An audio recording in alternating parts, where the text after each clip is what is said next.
ثم أجاب السائل. قال الإمام البخاري رحمه الله: حدثنا محمد بن سنان قال حدثنا فليح وحدثني إبراهيم بن المنذر قال حدثنا محمد بن فليح قال حدثني أبي قال حدثني هلال بن علي عن عطاء بن يسار عن أبي هريرة رضي الله عنه قال: بينما النبي صلى الله عليه وسلم في مجلس يحدث القوم جاءه أعرابي فقال: متى الساعة؟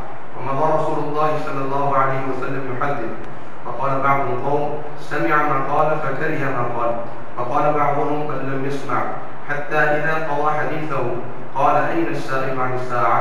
قال: ها أنا يا رسول الله. قال: فإذا ضيعت الأمانة فانتظر الساعة. قال: كيف إضاعتها؟ قال: إذا وصل الأمر إلى غير أهله فانتظر الساعة.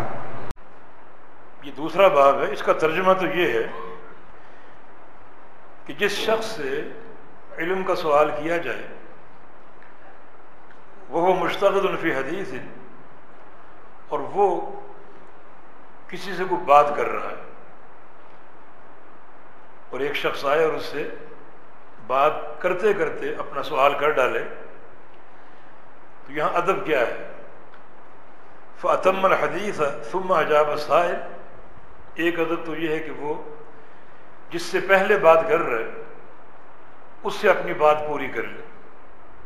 یا مثلا درس دے رہے اور ایک سائل آ جائے اور آ کر درس کے دوران ہی سوال کرنا شروع کر دے. اب یہ شخص جو درس دے رہا ہے وہ کیا کرے؟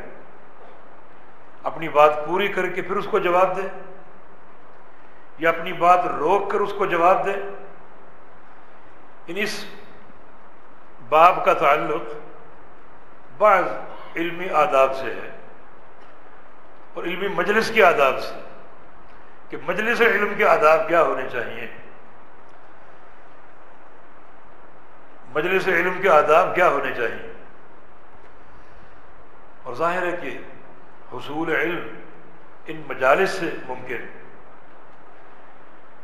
جن کا قصد کرنا چاہیے. جب قصد کریں تو پھر ان علمی مجالس کے آداب کا بھی علم ہونا چاہیے. ہم حدیث پڑھتے ہیں تاکہ مسئلہ حدیث کے ذریعے واضح ہو. امام بخاری رحمہ اللہ کے یہاں دو شیخ ہیں، ایک محمد بن سنان جو فلیح سے روایت کر رہے ہیں. یہ فلیح طلباء کے لیے یہ بات بتانا ضروری ہے کہ بعض لوگ امام بخاری پر یہ اعتراض وارد کرتے ہیں کہ فلیح پر تو جرح ہے. امام نسائی کا قول ہے لیس بالقوی، یہ قوی راوی نہیں ہے، اس پر جرح ہے، پھر یہ بخاری کا راوی کیسے؟ اس کا جواب یہ ہے کہ امام بخاری رحمہ اللہ نے فلیح سے جب بھی روایت کی ہے متابعتاً روایت کی، استشہاداً، اصالتاً نہیں. راویوں کی دو قسمیں، ایک اصالتاً، ایک متابعتاً. یہ صحیح بخاری کا متابعتاً راوی، صحیح مسلم کا بھی. امام حاکم کا قول ہے کہ بخاری مسلم کا اس راوی سے روایت لینا جو ہے وہ اطمینان کے لیے کافی ہے. امام بخاری مسلم دونوں نے اس کی حدیث اپنی صحیحین میں ذکر فرمائی ہے، اور ہم نے بتا دیا کہ یہ خاص طور پر احکام اور مسائل میں صحیح بخاری کا متابعتاً راوی ہے، نہ کہ اصالتاً. البتہ اگر کہیں آداب کا ذکر ہے، فضائل کا ذکر ہے، تو امام بخاری نے بعض مقامات پر اس سے اصالتاً روایت لی ہے. اس نقطے کی نشاندہی حافظ بن حجر رحمہ اللہ نے فتح الباری میں فرمائی ہے. لیکن اصل احکام اور مسائل اور عقائد میں یہ صحیح بخاری کا راوی ہے متابعتاً، نہ کہ اصالتاً. تو امام بخاری کے دو شیخ ہیں، محمد بن سنان اور ابراہیم بن منذر. یہ تحویل سند کے لیے، اور پھر یہ سند جا کر جمع ہوتی ہے محمد بن فلیح اور اس کے والد فلیح پر جا کر اکٹھی ہوتی. اور فلیح جو ہے اس سے دو راوی روایت کر رہے ہیں، ایک محمد بن سنان ہے، دوسرے ان کے بیٹے محمد بن فلیح جو ہیں وہ روایت کر رہے ہیں.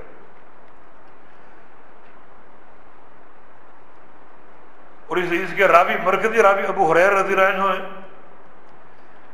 فرماتے ہیں کہ بینما النبی صلی اللہ علیہ وسلم فی مجلس یحدث القوم، ایک دن رسول اللہ صلی اللہ علیہ وسلم مجلس میں تشریف فرما تھے اور لوگوں کو درس ارشاد فرما رہے تھے، یحدث احادیث بیان فرما رہے تھے یا گفتگو فرما رہے تھے، القوم لوگوں کو، القوم سے مراد مرد عورتیں، رجال و نساء، یہ قوم کا لفظ مردوں پر بھی اور عورتوں پر بھی بولا جاتا ہے، تو اس مجلس میں مرد بھی ہوں گے، خواتین بھی ہوں گی، تو آپ کا درس جاری تھا، جاءہ اعرابی، ایک اعرابی آ گیا، اعرابی دیہاتی، سکان البادیہ، اعراب، اعراب یہ جمع ہے، اس کا واحد نہیں ہے، یہ جمع کا صیغہ اعراب، لیکن من لفظ ہی اس کا واحد نہیں ہے، تو ایک اعرابی دیہاتی ایک آ گیا اور صحابہ انتظار کرتے تھے کہ دیہاتی آتے رہا کریں، کیونکہ انہیں بظاہر شہریوں کے آداب کا علم نہیں ہوتا تھا، پروٹوکول کا علم نہیں ہوتا تھا، اور جو بات پوچھنا چاہتے دھڑلے سے پوچھ لیتے، تو بعض عربیوں کے آنے سے، ان کے سوالوں سے اور نبی علیہ السلام کے جوابوں سے صحابہ کو بڑا فائدہ ہوتا، بڑا علم حاصل ہوتا، چنانچہ دیہاتیوں کا انتظار رہتا۔ تو آج بھی ایک دیہاتی آ گیا، فقال متی الساعہ، اس نے کہا کہ یا رسول اللہ صلی اللہ علیہ وسلم قیامت کب آئے گی، قیامت کب آئے گی؟ فمضى رسول اللہ صلی اللہ علیہ وسلم یحدث، نبی علیہ السلام اپنی گفتگو آپ نے جاری رکھی، اپنی گفتگو میں آپ مستمر رہے اور گفتگو آپ نے جاری رکھی، اور اس کی طرف کوئی تعرض نہیں کیا، کوئی التفات نہیں کیا، اس نے سوال کر ڈالا، آپ نے اس کی طرف کوئی التفات نہیں کیا اور اپنی بات کو جاری رکھا۔ فقال بعض القوم سمع ما قال، کچھ صحابہ نے کہا کہ نبی علیہ السلام نے اس عربی کی بات سن لی ہے، فکرہ ما قال، لیکن ناپسند قرار دیے کہ جب ہم بات کر رہے ہیں اور درس جاری ہے تو آپ آئیں، آپ سوال کریں ضرور، لیکن انتظار کریں، جب فارغ ہو جائیں پھر سوال کر لیں۔ تو دوران درس یہ سوال کرنا بعض صحابہ نے سمجھا شاید آپ کو ناگوار لگے، وقال بعضهم، اور بعض صحابہ نے کہا بل لم يسمع، بلکہ آپ نے سنا ہی نہیں، اس لیے آپ نے کوئی تعرض نہیں کیا اور نہ اس کے سوال کا جواب دیا، حتی اذا قضى حدیثہ، حتیٰ کہ جب آپ نے اپنی بات پوری کر لی، درس مکمل ہو گیا، قال، تو آپ نے فرمایا این السائل عن الساعہ، وہ شخص کہاں ہے جس نے ابھی قیامت کے بارے میں سوال کیا تھا، جس نے ابھی قیامت کے بارے میں سوال کیا تھا؟ قال ہا انا یا رسول اللہ، وہ فوراً کھڑا ہو گیا کہ میں یہاں ہوں، میں یہ بیٹھا ہوں۔ ہاں، یہ کلمہ تنبیہ ہے، کلمہ تنبیہ مخاطب کو اپنی بات کی طرف توجہ، اس کی توجہ حاصل کرنے کے لیے اور اپنی بات کی اہمیت کو ظاہر کرنے کے لیے۔ ہا انا یا رسول اللہ، یہ انا جو ہے یہ مبتدا ہے اور اس کی خبر جو ہے وہ محذوف ہے، انا السائل، انا الشخص الذي سألني الساعة، انا میں مبتدا، خبر محذوف ہے، اور ہا یہ کلمہ تنبیہ ہے۔ ہا انا یا رسول اللہ، یا رسول اللہ میں یہاں موجود ہوں۔ قال، آپ نے اس کے سوال کا جواب دیا کہ فَإِذَا ضُيِّعَتِ الْأَمَانَةُ فَانْتَظِرِ السَّاعَةَ، فَإِذَا ضُيِّعَتِ الْأَمَانَةُ فَانْتَظِرِ السَّاعَةَ، جب امانت ضائع کر دی جائے تو قیامت کا انتظار کرنا، جب امانت ضائع کر دی جائے تو قیامت کا انتظار کرنا۔ قال، اس عرابی نے پھر پوچھا کیف اضاعتها، یا رسول اللہ صلی اللہ علیہ وسلم امانت کا ضائع کرنا کیسے، امانت کیسے ضائع ہوگی؟ قال، فرمایا اذا فسد الامر الى غیر اہلہ فانتظر الساعة، جب کوئی امر، کوئی معاملہ نااہل لوگوں کو سونپ دیا جائے تو قیامت کا انتظار کرنا۔ انہیں امانت کیسے ضائع ہوگی کہ نااہل لوگوں کو امر، معاملہ سونپ دیا جائے، نااہل لوگوں۔ یہ مکمل حدیث ہے۔ امام بخاری کا باب تو یہ ہے کہ ایک شخص گفتگو کر رہا ہے، باہر سے کوئی دوسرا شخص آیا، وہ دوران گفتگو ہی سوال پوچھ بیٹھے تو اس کا کیا ادب؟ دونوں ادب ہیں، نبی علیہ السلام سے دونوں آداب ثابت ہیں۔ آج آپ نے کیا فرمایا؟ اپنی گفتگو جاری رکھی، اور جب فارغ ہو گئے تو آپ نے اس کو بلا لیا اور اس کے سوال کا جواب دیا۔ احادیث سے یہ بھی ثابت ہے کہ نبی علیہ السلام بعض اوقات گفتگو فرما رہے ہوتے اور دوران گفتگو کو سوال کرتا تو آپ اسی وقت اس کا جواب دے دیتے، اپنی حدیث اپنی بات وہاں توڑ کر اس کے سوال کا جواب دے دیتے۔ بلکہ ایک حدیث میں تو یہ بھی ثابت ہے کہ آپ ممبر پر بیٹھے درس ارشاد فرما رہے تھے، ایک سائل نے سوال کر دی تو آپ صلی اللہ علیہ وسلم نے اسے قریب بلا لیا اور سامنے بٹھا کر اس کے سوال کے جواب دیے، جو اس کے سوالات تھے ان کے جوابات دیے، اور وہ نشست بھی کافی طویل ہو گئی، اور اس کو فارغ کر کے پھر آپ نے اپنا درس جو تھا وہ مکمل کیا۔ دونوں آداب درست ہیں، لیکن ایک ادب تو یہ ہے کہ گفتگو ایک عالم اگر کر رہا ہو، کسی سے بات کر رہا ہو یا درس کی مجلس جاری ہو تو اس کی بات کو توڑنا نہیں چاہیے اور بیچ میں سوال نہیں کر دینا چاہیے، بلکہ اپنی باری کا یا اس کے خاموش ہونے کا انتظار کرنا چاہیے۔ یہ اصل ادب ہے علمی مجالس کا کہ جب وہ خاموش ہو جائے، اپنی بات پوری کر چکے، تب اپنا سوال پیش کرے۔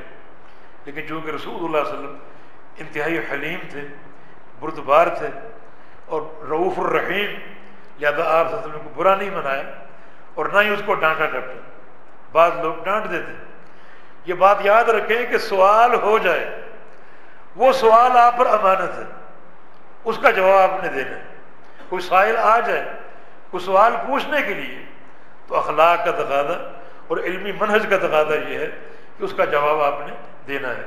چنانچہ رسول اللہ صلی اللہ علیہ وسلم نے کسی خفگی اور ناراضگی کے اظہار کے بغیر اس کو بلا لیا اور اس کے سوال کا جواب دے دیا۔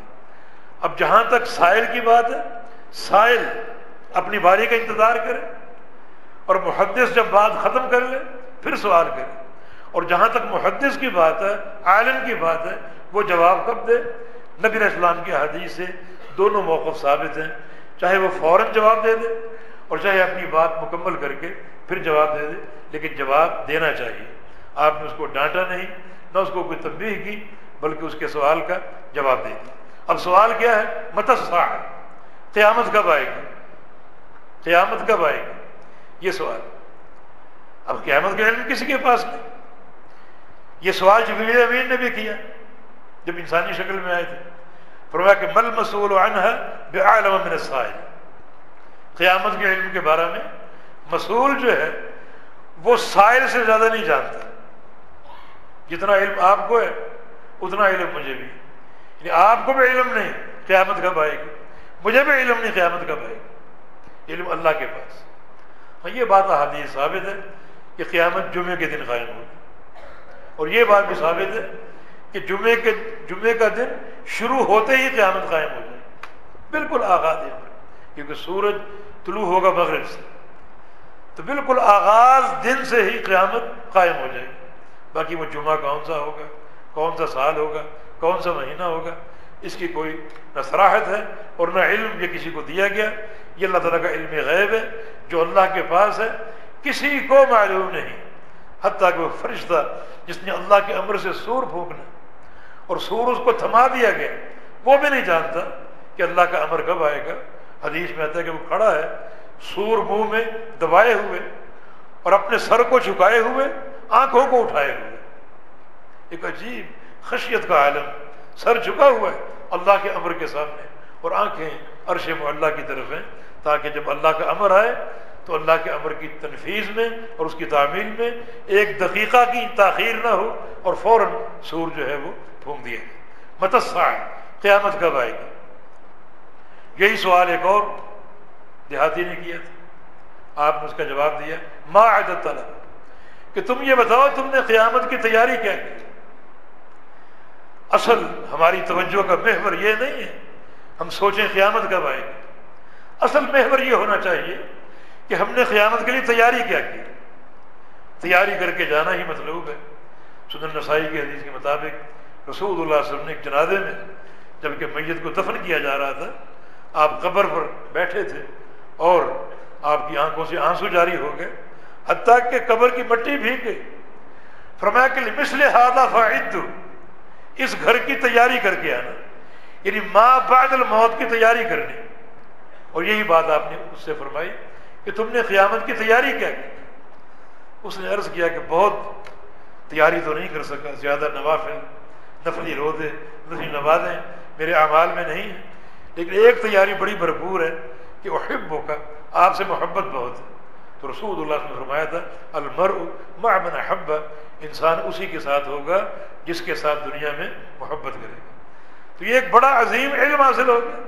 تبھی صحابہ اعرابیوں کا انتظار کرتے تھے، آئیں اور سوال کریں۔ جب انس بن مالک نے یہ حدیث سنی تو بے ساختہ بول اٹھے کہ لوگوں گواہ رہو، مجھے محبت ہے اللہ کے رسول سے، ابو بکر صدیق سے اور عمر بن خطاب رضی اللہ عنہما سے۔ تو یہ سوال اس نے کیا متی الساعہ؟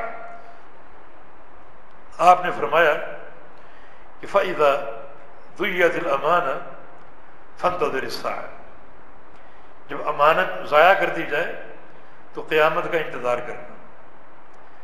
وہ عربی سمجھ نہ سکا، ایسے امانت ایک عام لفظ ہے، اور امانت کا اطلاق بہت سے امور پہ ہوتا ہے۔ پیسے کی امانت ہے، بات کی امانت ہے، عمل کی امانت ہے، کسی کی بات آگے منتقل کرنے کی امانت ہے۔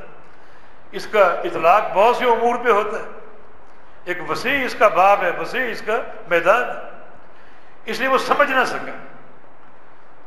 کہا کہ کیف اضاعتها، یا رسول اللہ صلی اللہ علیہ وسلم امانت کا ضائع کرنا کیسے ہمیں محسوس ہو کہ امانت ضائع کر دی گئی؟ فرمایا کہ اذا فسد الامر الى غیر اہلہ فانتظر الساعہ، جب امر سونپ دیا جائے نااہل کو تو قیامت کا انتظار کرنا۔ یہ امانت کا ضیاع ہے، نااہل کو امر سونپ دیا جائے۔ اس امر سے کیا مراد ہے؟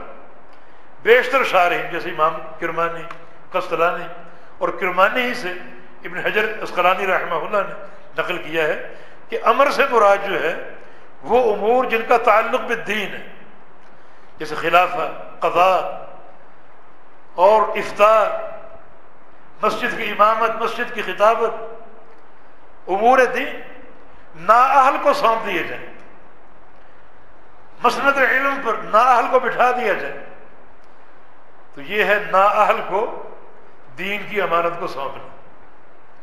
جب تم یہ دیکھو یہ معاملہ تو قیامت کا انتظار کرنا۔ اس لیے اس حدیث کا تقاضا یہ ہے کہ اس قسم کے سارے امور جو ہیں ان کی تولیت اہلیت کی اساس پر، اور جو جس منصب کا اہل ہو اسے بھی منصب سونپا جائے، ورنہ یہ امور نااہل کو سونپ دینا یہ علامات قیامت میں سے ہوگا، یہ قرب قیامت کی علامت ہوگا۔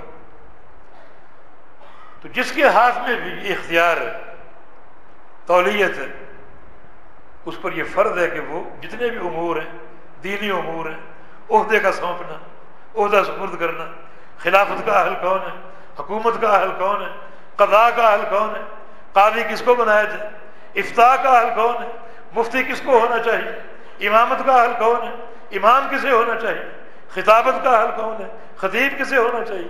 ان تمام امور میں اہلیت کو دیکھ کر یہ عہدہ اور منصب سونپا جائے، اور اگر نااہل کو سونپ دیا جائے گا یہ کیا ہوگا؟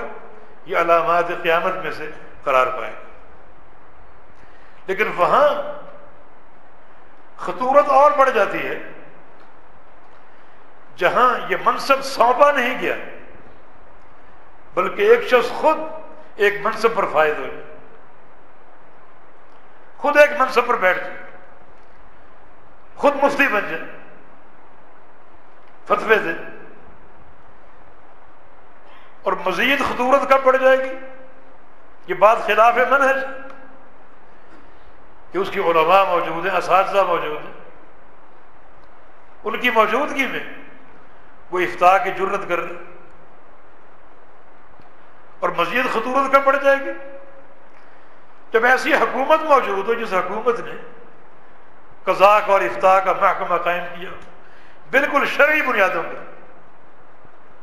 اس کمیٹی کے ہوتے ہوئے، اس لجنہ کے ہوتے ہوئے ایک شخص مجہول اپنے آپ کو مفتی بنا لے، اپنے آپ کو قاضی بنا لے، فیصلے کرے، فتوے دے، لوگوں کی ذات پر حکم لگائے، تو یہ انتہائی خلاف منہج اور ایک خطرناک ترین حقیقت.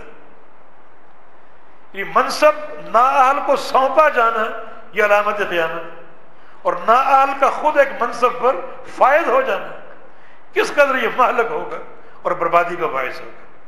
لہذا اس عظیم علمی اور منہجی نقطے کو ہمیشہ پیش نظر رکھنا چاہیے، اور ہم جیسے جو طلباء العلم ہیں انہیں چاہیے کہ وہ کبار علماء کے ہوتے ہوئے گفتگو کی جسارت نہ کریں، اور خاص طور پہ امہات المسائل انہیں علماء کی طرف جو ہے وہ منتقل کر دیں. صحابہ ہونے کے باوجود فتویٰ ٹالتے تھے. ایک سوال کیا بھائی فلاں سے پوچھو، اس سے پوچھا بھائی فلاں سے پوچھو، فتویٰ ٹالتے تھے، اور ہمیں افتاء کا شوق ہے. یہ بات خلاف منہج. نبی علیہ السلام کی ایک حدیث ہے من اشراط الساعة ان یلتمس العلم عند الاصاغر. حافظ حجر نے اس کو فتح الباری میں ذکر کیا، حسن سند ہے کہ قیامت کی علامتوں میں سے ایک علامت یہ ہے کہ علم اصاغر سے لیا جائے، چھوٹے لوگوں سے. حالانکہ کبار علماء موجود ہیں، ان سے علم نہ لیا جائے، لیکن چھوٹے لوگوں سے علم لیا جائے. یہ بات باعث فتنہ ہو سکتی ہے، اس کو علامت قیامت قرار دیا. اور نبی علیہ السلام کی حدیث ہے کہ لا تقوم الساعة حتى ينطق الرويبضة. اس وقت تک قیامت قائم نہیں ہوگی جب تک رویبضہ باتیں نہ کریں. رویبضہ باتیں کریں گے، یہ دور آئے گا. صحابہ نے پوچھا رویبضہ کیا ہے؟ تو رسول اللہ صلی اللہ علیہ وسلم نے ارشاد فرمایا رجل تافہ یتکلم فی امر العامہ. چھوٹے لوگ دین کے بارے میں، لوگوں کے امور کے بارے میں بڑھ چڑھ کر باتیں کریں، حالانکہ اکابر موجود. تو یہ بات بھی ایک منہجی نقطے کے خلاف ہے. امیر عمر بن خطاب کا قول ہے کہ دین کی صلاح، دین کی درستگی یہ ہے کہ جو اکابر ہیں ان سے علم آئے اور اصاغر اس علم کو لیں. جو بڑے ہیں ان سے علم آئے اور چھوٹے اس علم کو لیں اور آگے بیان کریں. اور دین کا بگاڑ یہ ہے کہ اصاغر کی طرف سے علم آئے اور وہ علم جو ہے وہ لوگوں کو اکابر کا نافرمان بنا دے. لوگ اصاغر سے علم لیں اور اکابر کے نافرمان بن جائیں. یہ اگر کیفیت ہوگی سمجھو کہ دین کا بگاڑ. تو اکابر کی موجودگی میں اصاغر کا بات کرنا، کبار علماء کی موجودگی میں ایسے لوگوں کا بات کرنا علمی امور میں جن کا منہج معلوم نہیں، جن کی سند ہی نہیں، جن کا طلب علم معروف نہیں، انتہائی نقصان ہے. اور آج دین کے بگاڑ میں جو بہت سے اسباب بن چکے ہیں ان میں سے ایک سبب یہ بھی تعلیم کی اساس کیا ہے؟ انجینئر ہے، ڈاکٹر. تھوڑے سے بڑے ہوئے علوم دین میں داخل ہو کے مفتی بن گئے. اس کو علماء نے قبول نہیں کیا اور نہ یہ دین کے مقاصد سے یہ بات میل کھاتی. انتہائی نقصان دہ ہے. تو رسول اللہ صلی اللہ علیہ وسلم نے ارشاد فرمایا اذا قصد الامر الى غیر اہلہ فانتظر الساعة. جب امور دین یا کوئی بھی امر کسی نااہل کو سونپ دیا جائے تو قیامت کا انتظار کرنا. اور اگر نااہل خود سونپے بغیر خود ایک منصب پر بیٹھ جائے تو اس سے زیادہ خطرناک ہوگا، انتہائی نقصان دہ ہوگا. اس لیے یہ منہج نقطہ اکابر اگر موجود ہو تو ان سے علم لو، ان کی طرف سے علم آئے، اصاغر بھی اس علم کو لیں. ہاں اصاغر اور اکابر کا اختلاف ہو سکتا ہے، اس کا فارمولہ موجود ہے فردو الی اللہ والرسول. بیٹھ جاؤ، جو نقطہ خلاف ہے اسے متعین کرو، اسے اللہ اور اس کے رسول پر پیش کر دو، مسئلہ حل ہو جائے گا. تو جب تک اکابر سے علم آئے گا اصاغر اس کو لیں گے، دین کی صلاح ہے امیر المومنین کا قول. اور اگر اصاغر سے علم آئے اور وہ علم لوگوں کو اکابر کا نافرمان بنا دے تو یہ دین کا بگاڑ ہی بگاڑ. واللہ المستعان. جی باب من رفع صوته بالعلم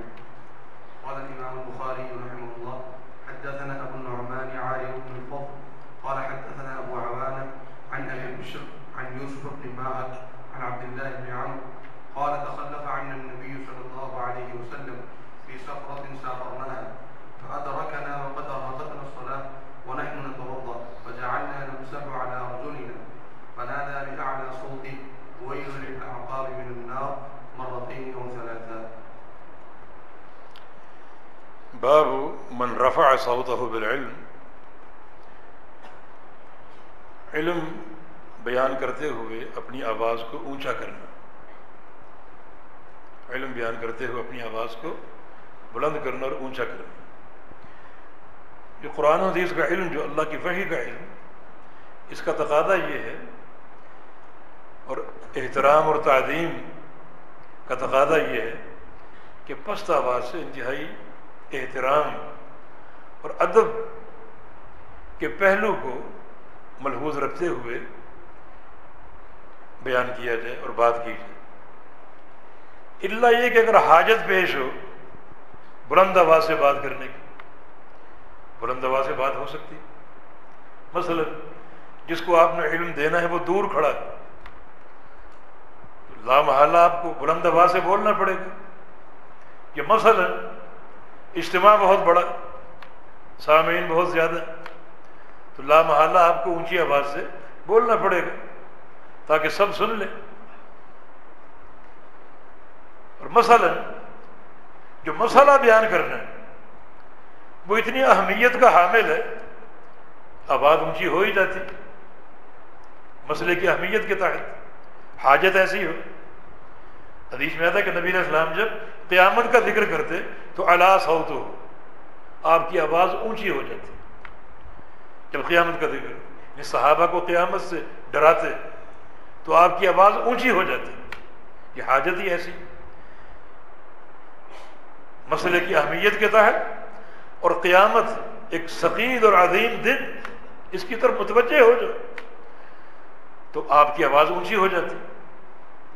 اور صحیح مسلم کی جو حدیث ہے، نبی علیہ السلام جب خطبہ دیتے وہ احمر وجہ وعلی صوت وانتفخت اوداج، رگیں پھول جاتی اور آواز اونچی ہو جاتی، اور کأنہ منذر و جیش، اور آپ کی کیفیت یہ ہوتی کہ گویا سننے والوں کو ایک لشکر کے حملے سے ڈرا رہے، ایک لشکر کا قائد ہو اور اس کے فوجی سامنے بیٹھے ہوں، دشمن حملہ آور ہونے ہی والا ہو تو اس قائد کا انداز کیا ہوگا تیاری کے لیے، اپنے ساتھیوں کو آگاہ کرنے کے لیے۔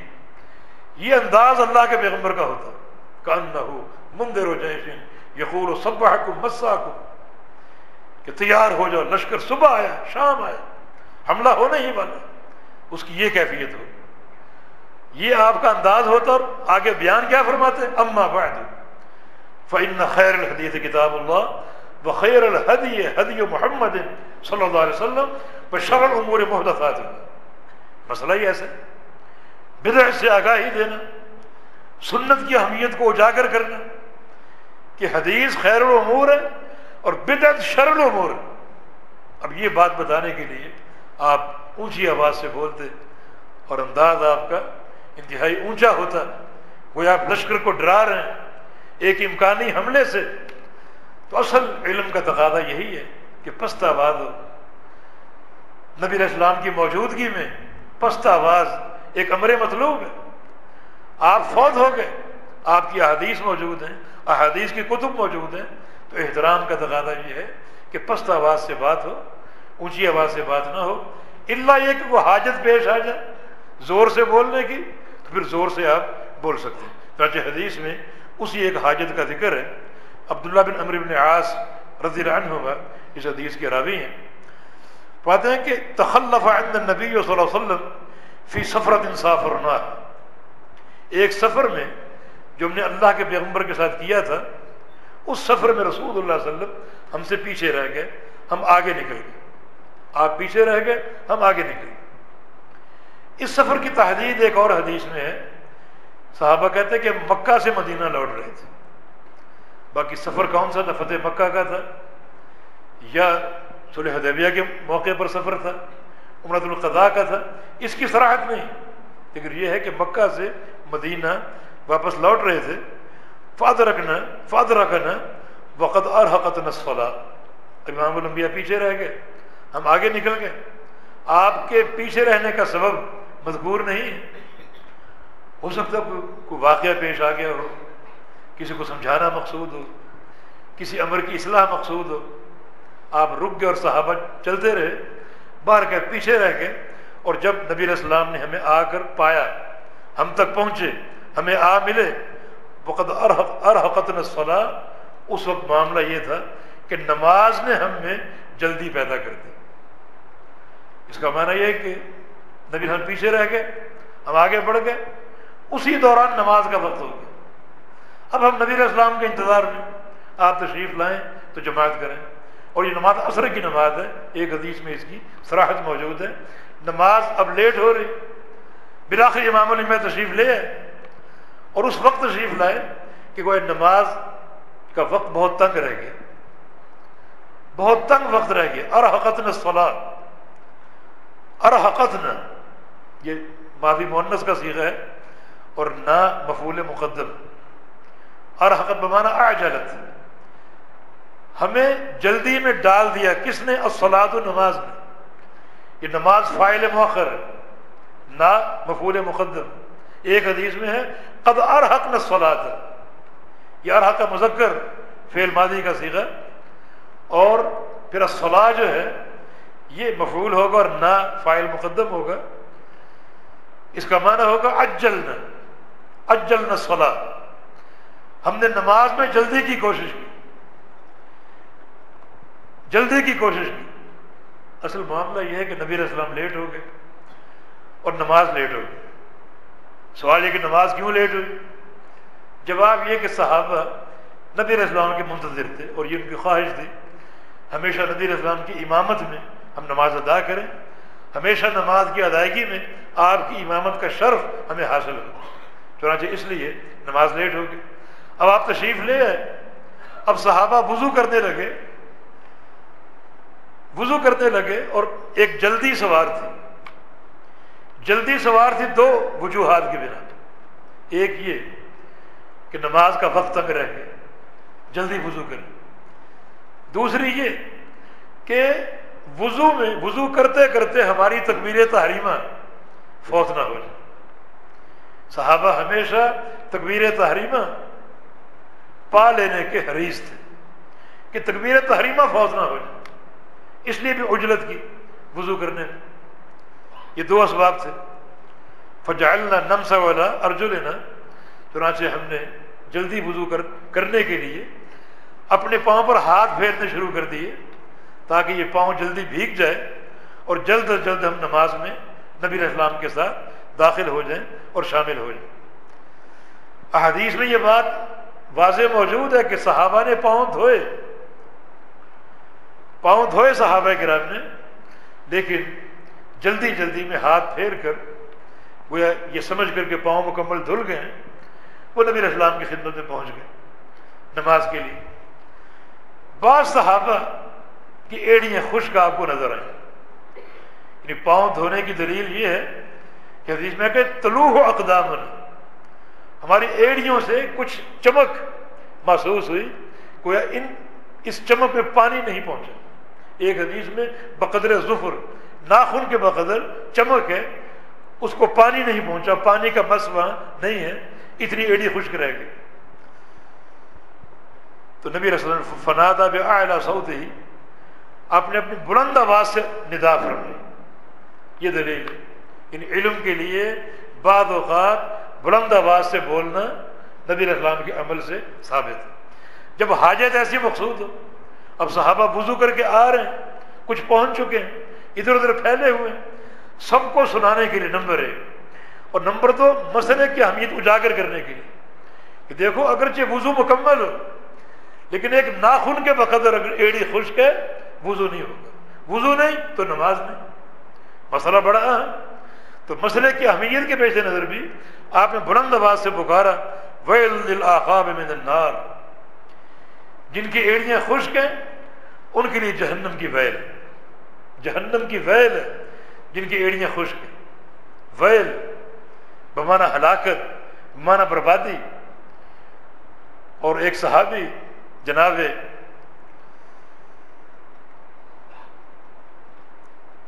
ان کا قول ہے سید ابو سعید خدری رضی اللہ عنہ کا کہ ویل جہنم کی وادی، ویل جہنم کی وادی، ایسی وادی ہے کہ دنیا کے سارے پہاڑ اس میں ڈال دیں